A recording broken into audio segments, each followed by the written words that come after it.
Beyza hocam selamünaleyküm.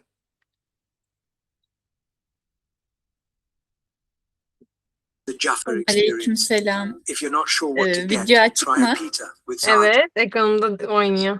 Linsky and Rosen, Tamam. a local perfume shop I keep coming back to.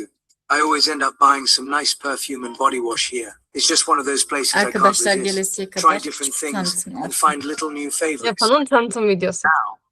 The flea market. This is Jaffa's playground. From vintage treasures to random finds spread out on blankets, the market stretches through alleys and courtyards. Loud, colorful, a little chaotic, and always fun to explore. I've put together a free PDF guide with all the stops and Google Maps pins. You can download it from the link on my YouTube profile. When it's time for a break, there's the picnic player. It's a nice small place with good coffee and a cozy vibe. You'll want to sit down for 10 minutes, and you will stay for an hour. Let's see the suspended orange tree, a giant clay pot floating in the air. It's an art piece, but also a playful reminder about Jaffa's citrus-growing past. Now we're at St. Peter's Church, one of the most striking landmarks in the old city. Its large facade and bell tower rise above Yaffo, making it impossible to miss. I have to say the view outside really steals the show. From here you can take in all of Jaffa and the Tel Aviv coastline stretching out to the horizon. It's one of those spots where you just want to pause, soak it all in, and linger for a while. From there we wander through the old city. Narrow alleys, artist studios, hidden courtyards. Let's get lost for a while. Eventually the path opens onto Jaffa Port, one of the oldest in the world. By now it's time for lunch. Fish and chips by the water, fresh and simple. Or shawarma if you're in the mood for something different. Either way, food just tastes better here with the sea right beside you.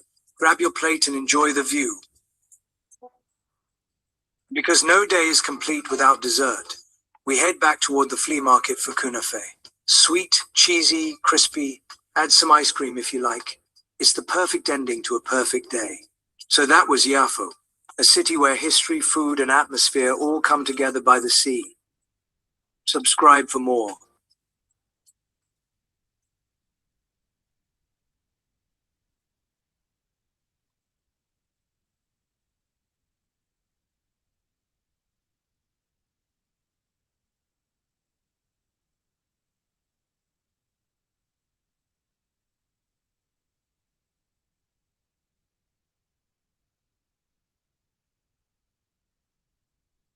Beyza hocam. Selamünaleyküm. Aleykümselam.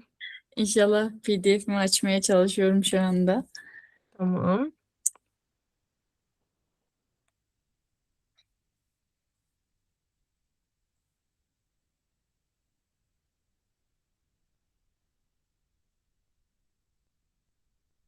Hemen hazırladım.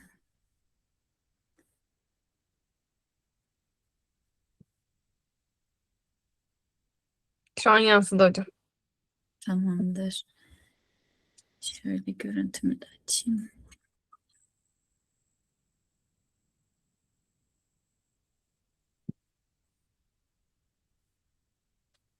Şunu kapasın. Yayındayız değil mi? Şu an Evet, kapattım. evet hocam canlı yayındayız. Sizi izliyoruz inşallah. Selamünaleyküm ve rahmetullah.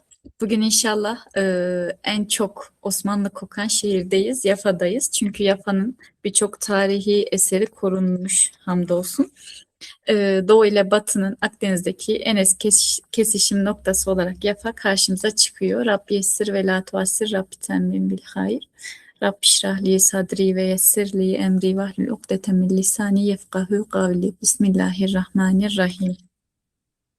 Yafa Arapçada güzellik anlamına gelen yof kelimesinden işletildiği rivayet ediliyor ve Akdeniz'in en eski liman kentlerinden birisi. Fakat bir kaynakta Hazreti Nuh'un oğullarından Yafes'in burada yaşadığını ve ona nispetle onun adından ötürü Yafa olduğunu okudum. Filistin'in en önemli ticaret merkezlerinden birisi idi Osmanlı zamanında. Daha sonra İngiliz mandası döneminde buraya işte Siyonistler Nazilerden kaçarak geldiği zaman Yafa'nın yan tarafında bulunan diyeyim Tel Aviv. Aslında o zaman Tel Aviv mahalle gibi küçük bir yer. Filistinler burayı onlara yaşamaları için veriyorlar. Nazilerin zulmünden geldikleri için. Fakat İsrail işte Siyonistler işgal politikalarıyla işgal ediyorlar. Daha sonra ise İngiliz mandası döneminde büyümeye başlıyor ve Tel Aviv'e doğru genişliyor şehir. Çünkü Yafa çok tarihi eser barındıran bir şehir. Öyle olduğu için şehir Tel Aviv'e doğru büyüyor. En önemli liman kentlerinden birisi, en eski liman kentlerinden birisi. Tarihi 4000 yıl öncesine, hatta bazı kaynaklarda 7000 yıl öncesine kadar dayandırılıyor. Stratejik konumu nedeniyle tarih boyunca sürekli paylaşılamayan bir şehir. Çünkü Kudüs'e giden liman şehri Yafa. O yüzden Yafa paylaşılamayan bir şehir olarak karşımıza çıkıyor. Fakat günümüzde Osmanlı dönemindeki işte bu Haçlı dönemindeki kadar önemli değil. Çünkü o liman olma özelliğini yitiriyor. Tel Aviv ve Hayfa'ya kayıyor liman, ticaret limanı özelliği. İlk olarak milattan önce 1470'li yıllarda Mısır Firavununun yazıtlarında adı geçiyor. İncil ve Kur'an-ı Kerim'de inandığımız Yunus peygamberin gemiye buradan bindiği, hani gemiye biniyor Yunus peygamber, işte içlerinden birinin zulüme uğrattığı ve onun gemiden inince kurtulacağına inanıyorlar ya, bu olay için bindiği geminin buradan kalktığına inanıyorlar. Hristiyanlar böyle inanıyor. 1099'da Haçlıların eline geçiyor. Kudüs Krallığı'nın denize açılan kapısı olan şehir 1192'de Selahaddin Eyyubi tarafından geri alınıyor. Sultan Baybars döneminde Memlüklü kontrolüne giriyor. Daha sonra Osmanlı idaresine giriyor. 18. ve 19. yüzyıllarda limanın güvenliğini sağlaması adıyla adeta küllerinden doğuyor. Çünkü Osmanlı'ya geçtiğinde yine Hayfa gibi harabe bir halde ve Sultan II. Abdülhamit büyük bir imar faaliyeti başlatıyor burada. İmar hareketleri sonucu özellikle demiryolu projesiyle dış dünyaya açılıyor. Demografik yapısı, Yafa'nın nüfus yapısı modern Orta Doğu tarihinin en demokratik değişimlerinden birini yansıtıyor. Yani şöyle 70 bin nüfusu olduğu yani ben Diyanet kaynağını baz alıyorum makalede. 70 bini aşan nüfusu olduğu yazıyor. Farklı kaynaklarda 200 bin nüfusu olduğunu, işte Nekbe ile birlikte bunun 200 binden sadece 15 Filistinlinin kaldığını yazıyor diğer kaynaklarda. Fakat Diyanet kaynağında 4000 Arap'ın kaldığını ve bunların da Yafa'da bulunan Acem mahallesinde toplandığı yazıyor. İlk olarak Hazreti Ömer zamanında Amr bin As komutanlığında fethediliyor. Müslümanlara ilk olarak o zaman geçiyor. Türklere ise Tolunoğulları ile geçiyor. Limanı önemli, çok eskiye dayanıyor. Hatta Süleyman Mabedi'nin inşasında kullanılan inşaat malzemelerinin bu limandan geldiğine dair bilgiler var burası için. Ekonomik durumu, liman kenti olduğu için ticari anlamda gelişmiş, limanlar dolayısıyla gelişmiş bir şehir ve 19. yüzyılda Yafa'nın simgesi kalın kabuklu sulu portakalların gelmesiyle birlikte şehirde bankacılık, nakliye, kasa üretimi gibi yan sanayiler de doğuyor ve gelişiyor. Nekbe öncesi Filistin'in basın ve yayın başkenti Yafa. İşte tekstil, sabun, gıda sanayisinde öncü ve Osmanlı'ya ait 2 tane sabun fabrikası bulunuyor günümüzde. Antik liman ticari işlevini yitirmiş. Çünkü işte dediğim gibi Tel Aviv ve Hayfa'ya kaymış bu ticari liman olma özelliği. Gastronomi ve sanat dayalı eserler ön plana çıkıyor. El sanatları ve galeriler çok fazla var Yafa sokaklarında. Eğitim ve kültürel durum. Buraya ilk portakalı notlarıma da arada bakacağım. Atlamak istediğim bir şey olmasın. Atlamak istemiyorum hiçbir şeyi.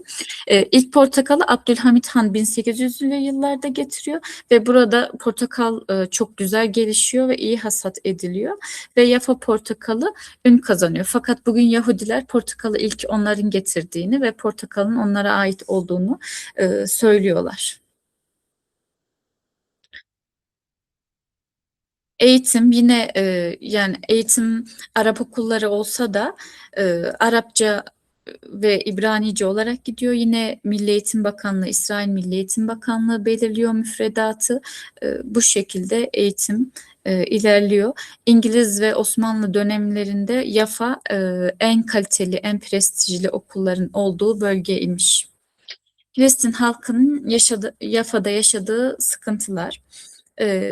Nekbe sonrasında işte şehirde kalmayı başaran Arapları mülksüzleştirme ve kimliksizleştirme politikaları ile karşı karşıya kalıyor. Kentteki birçok Arap evi gayiplerin mülkiyeti kanunu kapsamında kamusallaştırıyorlar ve bakımsızlık ve güvenlik gerekçesiyle büyük Siyonist emlak yatırımcılarına satıyorlar bölgeyi. Eski Yafa ve Acem Mahallesi'nde daha çok Araplar yaşıyor. Eski Yafa'da da Araplar daha fazla. Tel Aviv'e doğru büyüyen kısımda zaten lüks binalar vesaire oradalar. Orada da genelde İsrailler yaşıyor. Filistin'in en pahalı şehri Yafa, kiralar ve yaşam maliyetleri oldukça üst düzeyde. Fakat yine buradaki insanların da dükkanları olanlara da yine Kudüs'te olduğu gibi milyon dolarlar teklif ediyorlar ve insanlar burada kalmaya, görünmez olmamaya çalışıyorlar. Ecdadımızın izleri çok fazla Yafa'da. E,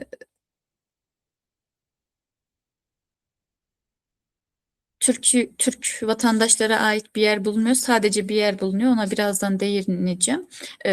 Fakat Türkleri çok seviyorlar. Türk mutfakları var Yafa sokaklarında ve Türk ürünleri satılmakta halen.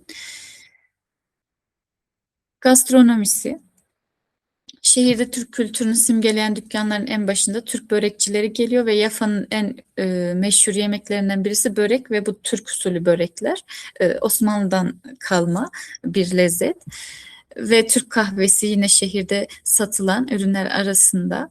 İşte Türkiye'den getirilen tekstil ve çeyizcilik ürünlerinin satıldığı dükkanlar kentin ticari dokusunda yer tutuyor. Humus, şakşuka, şavarma, falafel, mütebbel, baba ganoush ve künefesi meşhur. Yine Yafa'nın. Yani en ünlü yemeği börek ama Türk böreği. Osmanlı ve Haçlı eserleri, dediğim gibi birçok tarihi eser var. İsrail nasıl saygı duyduysa şehri Tel Aviv'e doğru büyütüyor çok tarihi eser olduğundan. İkinci Abdülhamit'in tahta çıkışının 25. yılı anısına 1903 yılında inşa edilen bir saat kulesi var. Bu saat kulesi 46 taneydi, 7 tanesi ise Orta Doğu bölgesindeydi. İşlediğimiz 3 şehirde de vardı. İki tanesi de Kudüs'te, bir tanesi de El Halil'de diyebiliyorum saatlerin. Yafa'nın ikonik simgelerinden birisi saat kulesi. Üstünde Sultan Abdülhamit Han'ın tam şurada tuğrası bulunmakta. Maalesef ya da bunu resimlere geçince anlatayım. Şöyle buradan hızlı hızlı geçelim, resimler üzerinde daha güzel gidelim inşallah. Hasanpaşa Camii ve Külliyesi var. 3000 kişilik kapasiteye sahip. İngiliz mandasına geçmeden bu bölge hemen öncesinde yapılıyor. O yüzden son Osmanlı eseri diyebiliriz Hasanbek Camii'ne. Maşiye mahallesinde bulunuyor. Nekbe sırasında bu mahalledeki bütün evler yıkılıyor, insanlar katlediliyor ve sadece bu cami ayakta kalıyor. 3000 kişilik dedim. Durun şurada caminin resmini açayım. 3000 kişilik dedim, büyük bir cami. İsrail, Siyonistler burayı hayvan barınağına, kulüp ve ahıra çeviriyorlar. Çünkü büyük bir cami bölüm bölüm ahır, hayvan barınağı ve kulübe çeviriyorlar. Daha sonraları ise Yafa'da Yafa'da çıkan Filistinli Müslümanların yaptığı bir harekatla tekrar e, ele geçiriliyor. Çünkü artık madde bağımlıları falan kullandığı bir cami haline geliyor ve 1970'li yıllarda Yafalı Müslümanlar e, toplulukların çıkardığı çabalar sonucu bu cami tekrar ibadete açılıyor. Fakat harabe bir halde 2009 yılında Mirasımız Derneği ve El Aksa Vakfı birlikte Türkiye'den gönderilen destekle camiyi orijinaline uygun restore ediyor 2019 yılında. Mahmudiye Camii, Ulu Camisi olarak geçer Yafa'nın. Vali Ebu Nabut tarafından bugünkü formuna kavuşturulmuştur. Caminin güney duvarında gömülü olan antik sütunlar vardır. Yani camide örnek veriyorum, 300 yıl öncesine, yapılışından 300 yıl öncesine dayanan taşlar var. Çünkü işte Haçlı ve Roma döneminden kalan kalıntılarla yapılıyor cami. 1855'te Cezar Ahmet Paşa tarafından yine restore ediyor. Caminin içinde Türk bayrakları asılı. Fakat onu da diğer resimde göstersem daha anlaşılır olur sanki. Süleyman Paşa Sebili var. Yafa'nın en ünlü tarihi eserlerinden. Vali Muhammed Ağa tarafından yapılıyor. Kendisi Gazze ve Gazze valisi. Süleyman Paşa adına inşa ettiriyor. Şehre giren çıkan kervanların su ihtiyacını karşılamak. Çünkü hac yolu üzerinde Yafa. Onların su ihtiyaçlarını karşılamak için merhamet örneği olarak yapılıyor Yafa'da. Şöyle bir sebil. Üstünde 2. Mahmud'un, çünkü o dönemdeki Sultan 2. Mahmud'un tuğrası var.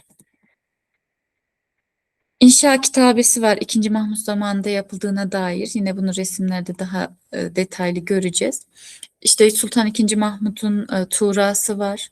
Üstlerinde manevi bazı yazılar var. Ashab-ı Keyf'in isimlerinin olduğu bir kitabe var. Onları yine e, üzerine geçeceğiz. Hem yani Ashab-ı Keyf'in kitabesinin olması, hem hac yolcularının korunması, hem de eserin korunması için yazılmış. Bahriye Camii, El Bahr Camii, Yafa Limanı'nın hemen kıyısında. Bu da bir dönem işgal edilmiş bir cami, restorana çevrilmiş. Daha sonra tekrar Müslümanlara geçerek cami haline, şu anda cami halinde ama kapalıymış cami. Osmanlı kayıtlarında geçiyor 16. yüzyıl. Kaptanlar, denizciler ve liman işçileri için inşa ediliyor şöyle bir cami denizin kenarında. Ve cami öyle bir konumdaki limanın giriş yerini buradan biliyor gelen gemiler. Limanın giriş yerini göstermek amacıyla kurulmuş bir cami. Konumlanmış demek daha doğru olur. Eski hükümet konağı eski Yafa Tepesi'nde yer alıyor. Daha sonra burada bir yeni hükümet konağı yapılıyor Osmanlı tarafından. Yeni hükümet konağı yapılınca burası sabun fabrikasına dönüştürülüyor. Günümüzde ise müze olarak kullanılıyor. Fakat şu anda günümüzde burada küçük bir Filistinli tiyatro grubunun tiyatro sergilediklerine dair de bilgiler var. Bu da yeni hükümet konağı. Bu da o saat kulesinin hemen yanında, detaylı resmini yine göstereceğim. Sultan II. Abdülhamit döneminde artan idari ihtiyaçlar için inşa ediliyor.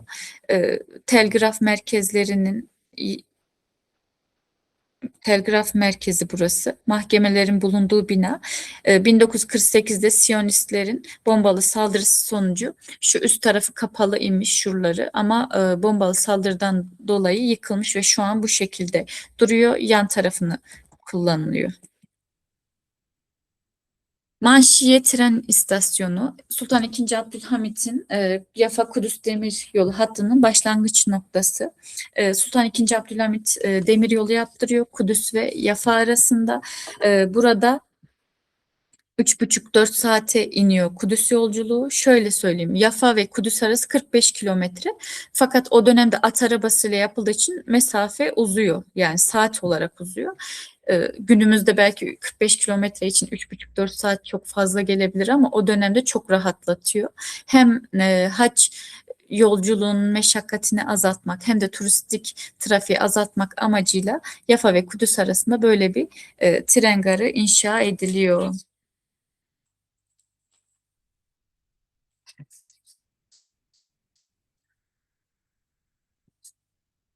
Şöyle görüntüsü. Şu anda e, butiklerin olduğu bir alan. Manastır Çarşısı Yafa'nın ünlü pazarlarından birisi. Bit pazarı olarak geçiyor. Türk ürünleri satılıyor bu pazarda da. Osmanlı Kışlası. Ana giriş kapısında Sultan Abdülhamit Han'ın tuğrası var. Günümüzde yani ya doğal yapısını korumuşlar fakat otel olarak kullanılıyor kışla. Asakir-i Mansure-i Muhammediye ordusu için yapılmış bu kışla. Yeniçeri Ocağı kapatılınca Muhammed'e yardım eden ordu anlamında kurulan Asakir-i Mansure-i Muhammediye ordusu için yapılmış. Fakat şu anda otel olarak kullanılmakta ama en azından tarihi formunu korumuşlar. Haçlı Kalesi var. Haçlılardan kalma. Fakat onun görüntüsü yok çünkü üzerine Aziz Peter Kilisesi yapılıyor. Eski Yafa'nın en yüksek tepesinde kalıntıları var dediğim gibi. Üzerine de Aziz Peter Kilisesi yapılıyor. Napolyon kuşatma sırasında bu kilisede kalmış. Şöyle. Yani hem Haçlı Kalesi hem Aziz Peter Kilisesi görüntü olarak. Yine onun üzerinde de böyle bir saat var.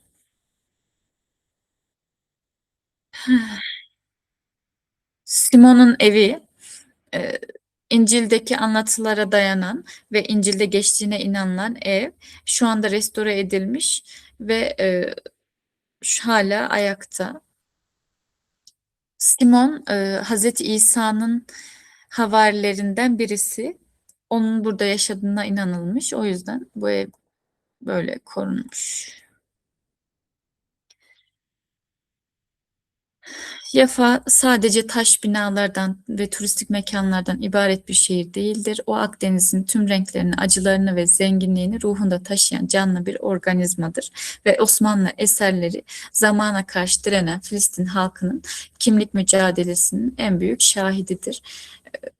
Böyle bir il olarak karşımıza çıkıyor. Şimdi fotoğraflardan inceleyelim.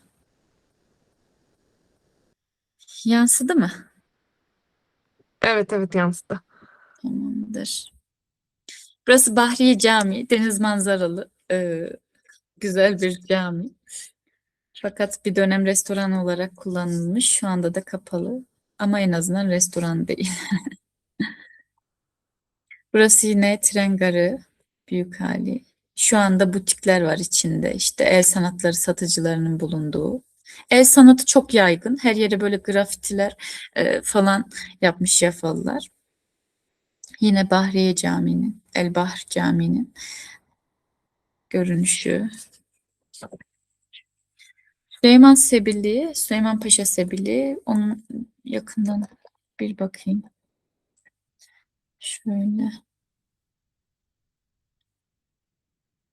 Şurada II. Mahmut'un tuğrası var. Yani yazılar çok net değil. Kitabelerden birinde maşallah yazıyor. Bu da nazara karşı korunsun diye yapılan bir şey. İşte Ashab-ı Keyf'in isimleri yazıyor. Bu da Kur'an-ı Kerim'de ilahi bir koruma ile işte 7 zatın Ashab-ı Keyf'in isimleri yazıyor. 7'sinin de Kıtmir'de dahil olmak üzere korunduğunun ve bu eserin de korunması, işte hac yolculukları için buradan faydalananların korunması için yapılmış bir yazı. Kitabede işte Hazreti Süleyman ve Hazreti Musa'ya atıflarda bulunuyor. O Süleyman'dır ve Rahman ve Rahim olan Allah'ın adıyla başlar ayeti Süleyman makamı olmasına hitaben yazılmıştır. Hazreti Musa'nın da Allah'ım senin kolay kıldığından başka kolay yoktur duası bir kaside şeklinde nakşedilmiş. Bir de İlahi Rahmet kasidesi var. Zümer suresi 53. ayeti ithafen İnsanoğluna ne kadar büyük günah işlerse işlesin Allah'ın rahmetinden ümit kesmemesi gerektiğini hatırlatan bir kaside yer alıyor. Bundan Necmettin Erbakan Üniversitesi'nde Doktor Muhammed Fatih Sertkaya hocamızdan faydalandım bu kitabelerin yazısı için. Allah razı olsun kendisinden. Elbahr Camii yine. Burası da Mahmudiye Külliyesi. Çok büyük bir külliye. Aynı zamanda Yafa Ulu Camii olarak da geçiyor. Çünkü hac yolcularının burada dinlenme mekanı, kervansaray gibi de düşünülebilir. Dinlenmesi için her şey düşünülmüş. Dinlenme mekanı olarak da yapılmış. Çünkü cami ile mescit ayrımı aslında cami Osmanlı'da kullanılan bir şey. İçinde yaşanılabilecek şeylerin olduğu yere cami diyoruz. Yani işte duş alanları olsun, su sebilleri, yiyip içip doyurma anlamında olsun. Caminin içinde küçük dükkanların olduğu yemek dükkanları da varmış ama yine İsrail işgal ederek kendine geçirmiş. Daha önceden caminin gelirleri burada bulunan o dükkanlardan karşılanıyormuş. İsrail işgal ettikten sonra cami vakfı derneği işte bizim su ihtiyacımızı oradan kazandığınız paradan kesin demiş ama tabii ki de İsrail bunu yapmıyor ve şu anda 620 bin şekel su borcu olduğu biliniyor caminin. Allahu Ekber. Yine içeriden bir görüntü. Bu Hasanpaşa Camii'nin içerisi burası. Bakın Kubbetü Sahra var. Yani buradaki restore çalışmasını Türkiye'den Mirasımız Kudüs Derneği üstleniyor. Filistin'den de Kudüs'teki El Aksa Derneği üstleniyor. Yani Kudüs hiçbir yerle bağını koparmıyor aslında. Yine Hasan Paşa Camii'nden görüntü. Hasanpaşa Camii. Şu camları anahtara benzettim. Filistin'de sembolü ya. İnşallah bir gün fethedip açacağız. Anahtar deliğine benzettim. Bu da dışarıdan görünüm yine Hasanpaşa Camii'nin. Resimler biraz karışık o yüzden affınıza sığınıyorum. Yafa Kudüs Demiryolu'ndan bir görüntü günümüzde kullanılmıyor. Filistin'deki ilk demiryolu Kudüs Yafa hattı. Burası da bu tren garının çarşıya dönüştürülmüş hali. Mahmudiye Camii'ndeki Sebil.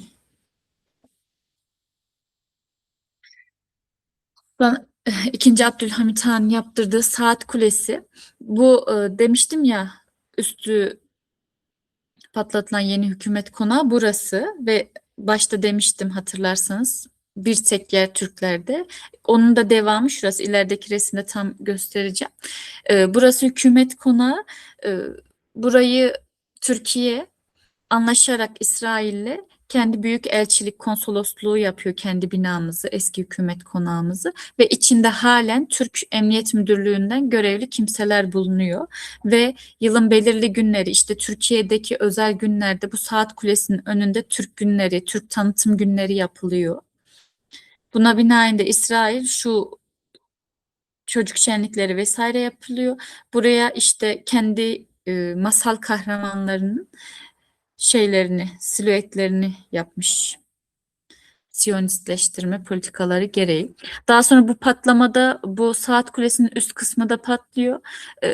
Normal rakamlarla yazılan saat Roma rakamlarıyla yazılı bir saatle değiştiriliyor ve şu üstü sonradan ekleniyor. Sultan Abdülhamit Han 25. yılında yaptırdığı bu saat kuleleri için meydanların resimlerini istemiş ve bu saat kulelerinin hepsini kendisi tasarlamış, kendisi çizmiş. Ona göre yaptırmıştır, meydana göre kendisi belirlemiştir. Yine 48 Savaşı'nda ee, bu saat kulesinin şu tarafı Tel Aviv'e bakıyor. Şu kısım Tel Aviv. Bakın yüksek binalar gözüküyor ya. Yeni kısım Tel Aviv. Tel Aviv'e gösteren kısmına kendi 48 Savaşı'nda ölen İsrail askerlerinin isimlerinin yazılı olduğu bir kitabe astırıyor. Şu öbür kısmına almak istemedim. Siyonistlerle, Yahudilerle en çok savaşan, en çok mücadele eden komutanımız, sultanımızın yaptırdığı esere böyle bir hadsizlik yapıyor. Onlar taşlara kazıyabilirler ama bizim Kudüs davamız kalplerimizden ve ruhumuzdan asla silinmeyecek. Çünkü biz onları kalplerimize ve ruhumuza kazıdık inşallah. Ve inşallah orayı fetih edip kaldıracağız o yazıları. İçerisine giriliyor buranın fakat açık değilmiş şu anda. Saat kulelerinin içlerine hep giriliyor. Mahmudiye Camii'nden güzel bir fotoğraf diyeyim. Birkaç tane var. Dünyada tek bunlar Mahmudiye Camii'nde bulunan.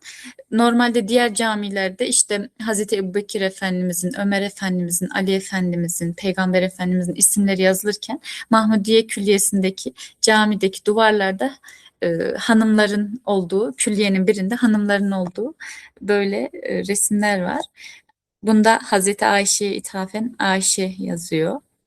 Hazreti Hatice'ye ithafen Hazreti Hatice'nin ismi yazıyor Hatice. Meryem annemize ithafen Meryem. Fatıma annemizin ismi Fatıma. Hafsa validemizin ismi peygamberimizin eşlerinden. Bunu araştıracaktım. Hani Hafsa validemiz neden, Ayşe validemizin önemini, işte Hatice annemizin önemini, Hazreti Fatıma kızı zaten, Meryem annemiz de Beytül Makdis'in annesi. Hafsa annemizin bence güzel bir bağı vardır. Bunu inşallah araştıracağım. Araştırırsam paylaşım yaparım. İsteyenler oradan görebilirler. Zeynep annemizin. Yani Filistinler bunu hem eşi olan Zeynep'e hem de kızı olan Zeynep'e ithaf ediyorlar. Bahsettiğim kısım şurası, bakın. Yeni hükümet konağının üstünün patladığı kısım, gösterdiğim resimdeki yer şurasıydı. Ee, Hükümet konağının kalanını restore etmiş Türk konsolosluğu olarak burası yapılıyor ve e, böylelikle Türklere ait olan tek mekan olarak şu an için burası karşımıza çıkıyor. Mahmudiye Camii'nden birkaç görüntü atlamıştım başta. Bakayım duruyor mu? Tek Türk bayrağının olduğu yerde Mahmudiye Camii'de. Bunun için İsrail polisi defalarca baskın yapmış, işte bayrakları kaldırmış ama caminin imamı özellikle de Türk grupları geleceğinde hemen bu bayrakları asıyormuş. Türk bayrağı asmak yasakmış normalde. Mahmudiye Camii ile ilgili bunu söyleyebilirim. Daha sonra Mahmudiye Camii'nin hemen bitişine, çünkü şehrin denizden girerken görüntü işte Mahmudiye Camii'nin minaresi, caminin, külliyenin kendisi ve Elbahr Camii gözüküyormuş. Bu iki caminin arası da zaten liman. Buradan limanın olduğunu biliyormuş denizciler. Bunun üzerine İsrail şehirdeki İslami o görüntüyü silinmesi için daha camiye bitişik olarak otel inşa ediyorlar. Büyük bir otel gözükmüyor artık denizden bakınca.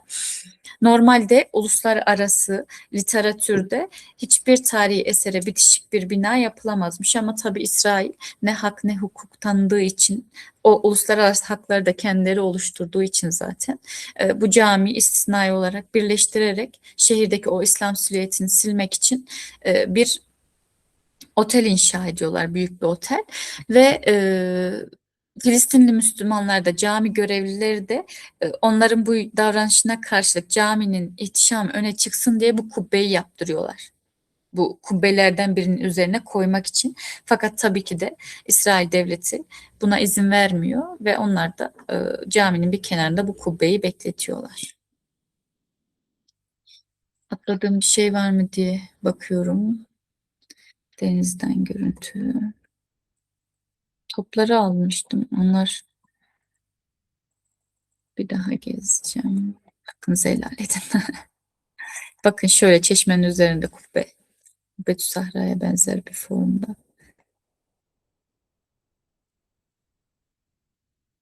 İstasyonun yapılışından bahsediyor. Aziz Peter Kilisesi, Simon'un evi. Bu da Filistinli Müslümanların yaptığı bu Trump'ın seçim sloganıymış. İşte Amerika'yı yeniden kur gibi bir şeymiş.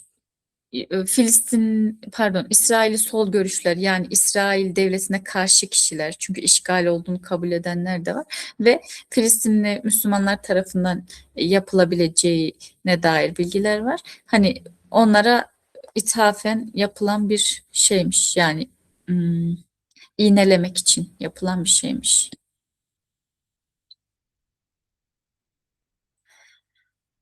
Türk bayrağının Yafa'nın yine dışarıdan görüntüsü Aziz Peter Kilisesi böyle dıştan görünüyor.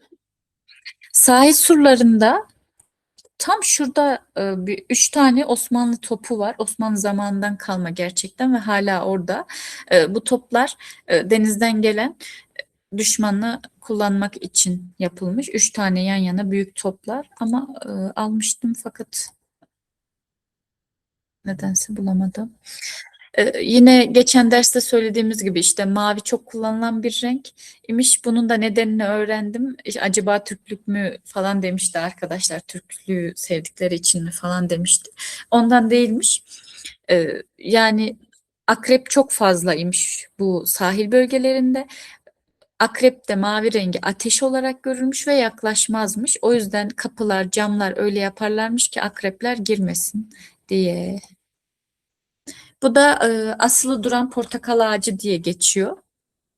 İşte e, ziyaretçiler bunu da ziyaret ediyor. Portakalın Yahudilerden geldiğine dayandırmak için yapıldığına dair bilgiler var. İşte, yani dedim ya Sultan Abdülhamit Han getirmiş diye. İşte portakaldan portakal ağacı çıkıyor.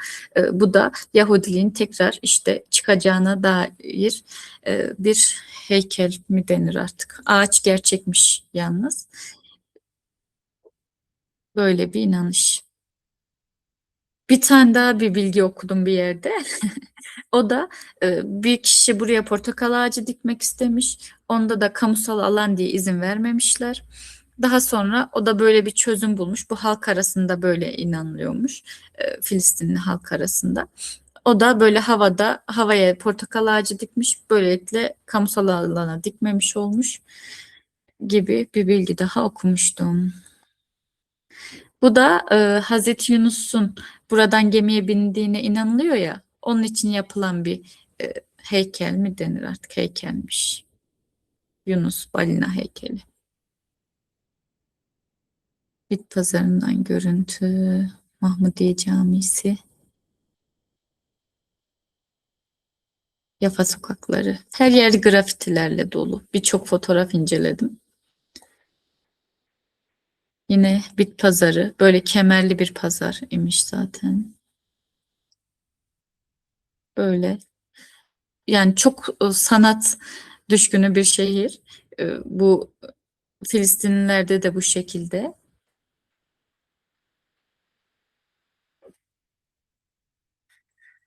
Resimlerimiz bu kadar. Atladığım bir şey var mı diye bir daha bakmak istiyorum.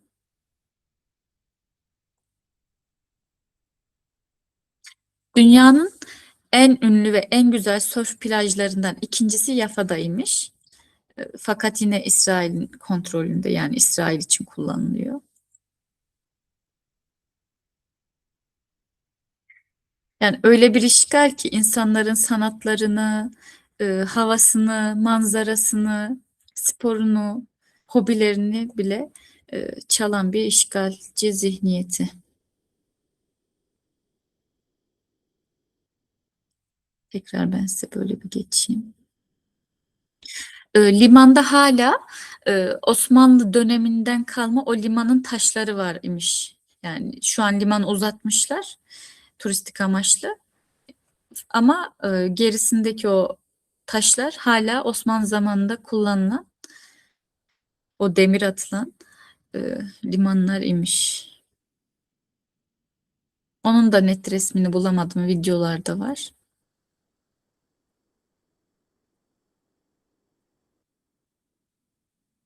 Oteli de çekmiştim nasıl sildiğini ama eklenmemiş.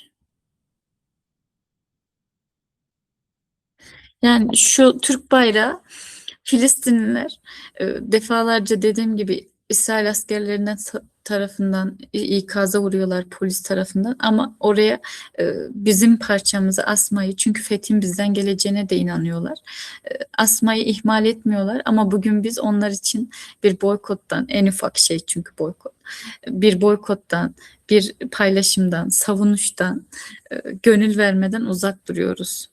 Gerçekten öğrenecek çok şeyimiz var onlardan. Filistinli bir rehber rüyasında Türklerin Beytülmakdis fethettiğini görüyor Kudüs'te ve her gelen, daha şimdi Mescid-i Aksa'dan uzaklaştırma kararı alındı kendisi için. Fakat isim vermek istemiyorum. Fakat öncesinde her gelen Türk grubunu mutlaka ziyaret edermiş. Hala bizim gittiğimiz duysun, otellere gelir, işte görüşmek ister.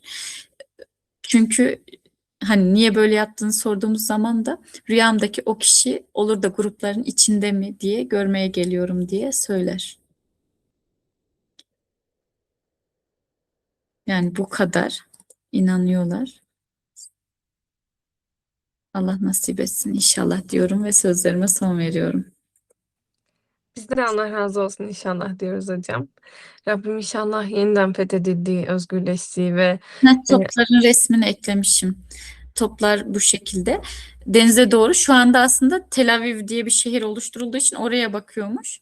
İnşallah toplar oraya bakmaya devam etsin. oraya doğru ateş alır inşallah. Aynen. İşte şu karşı taraf Tel Aviv. Her şeye rağmen Eskişehir'in yapısının korunması çok bence güzel ve çok hani anlamlı. Allah onlardan razı olsun. Direniyorlar, koruyorlar. Oralarda ribat tutuyorlar. Oralarda kültürlerini yaşamaya çalışıyorlar. Rabbim direnişlerine güç versin, ayaklarına kuvvet versin inşallah. Bizim için çok keyifli bir dersti. Yani gerçekten şöyle bir bakıp iç çektim. Hatta dersin afişini yayınladıktan sonra da Yafa'nın özellikle videolarına bakmıştım. Sizinle birlikte tekrar tanımış olduk aslında şehri. Ben çok keyif aldım hocam. Siz nasıl Ben de toparlamak istersiniz? dersle birlikte çok şey öğrendim. Elhamdülillah.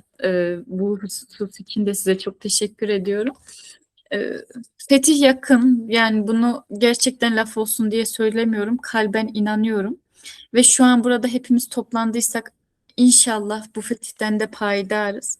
Bir İnşallah. avuç olacağız. Hazreti Ömer'in bir şeyini okudum bugün. Sanırım İsmir Hoca paylaşmıştı. İşte mescide girdiği zaman birisi dua ediyormuş. Ağzınızdan olmak için. Azlardan olalım diye. Hazreti Ömer neden böyle olduğunu söyleyince işte Kur'an-ı Kerim'deki bazı ayetleri ithafen işte azların e, bu davayı yüklendiğini aslında söylüyor. Biz de azız ama bu moralimizi bozmasın. Çünkü İslam tarihine baktığımız zaman hep azlar güçlü olmuştur. E, Allah nasip edecek ve bir gün Beytülmakdis fethedilecek ve biz inşallah hem fethi gören hem işgali gören bir nesil olacağız. Rabbim nasip etsin inşallah. Amin inşallah. Allah razı olsun. Hayırlı geceler. Allah'a emanet olun. Görüşmek üzere. Görüşürüz.